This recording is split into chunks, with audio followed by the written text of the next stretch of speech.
കോൾറാബിയ കണ്ടോളൂ, ഫ്രഷ് എടുത്തതാണ്.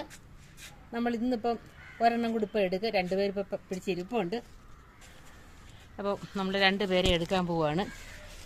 ഇത് ഇച്ചിരി കൂടെ വളരും. പക്ഷേ ഇത് വളരണ്ട എന്നുണ്ടെങ്കിൽ, തോടോടെ നമുക്ക് എടുക്കണമെന്നുണ്ടെങ്കിൽ നമ്മളിതാ ഇങ്ങനെ അങ്ങ് എടുത്താൽ മതി. നമുക്കിപ്പോൾ തോടൊട്ടും കട്ടിയായിട്ടില്ല. ഈ തോട് ഉൾപ്പെടെ നമുക്കിത് തോരൻ വയ്ക്കാനായിട്ട് ഉപയോഗിക്കാം. അതല്ല, ഇത് ഇച്ചിരി കൂടെ വലുതായിട്ട് നമ്മൾ എടുക്കുകയാണെങ്കിൽ തോട് ചെത്തിക്കളയേണ്ടി വരും. ഇതിപ്പോൾ അല്ലാതെ തന്നെ നമുക്ക് ഉപയോഗിക്കാൻ പറ്റും. പിന്നെ അങ്ങോട്ട് ചെത്തിക്കളഞ്ഞിട്ട് ഇതിൻ്റെ ഇല ഇനി എന്തിനെങ്കിലും ഉപയോഗിക്കാൻ കൊള്ളാമോ എന്നുള്ളത് എനിക്ക് അറിയത്തില്ല. പക്ഷെ നല്ല ഇലയൊക്കെയാണ്. ഇതിൻ്റെയും ടേസ്റ്റ് നമ്മുടെ ക്യാബേജിൻ്റെ അതേ ടേസ്റ്റാണ്. ക്യാബേജ് വർഗ്ഗത്തിൽ പെടുന്നതാണ് ഇതും. അപ്പോൾ ഇതിനെ കൂടെ ഞാനൊന്ന് ചെത്തി വൃത്തിയാക്കി തരാം. ഇതാ ഇപ്പം 3 എണ്ണത്തിന് നമ്മൾ എടുക്കുകയാണ്. കണ്ട, ഒരു തോരൻ ഈ 3 എണ്ണം ഇഷ്ടം പോലെ ധാരാളമാണ്.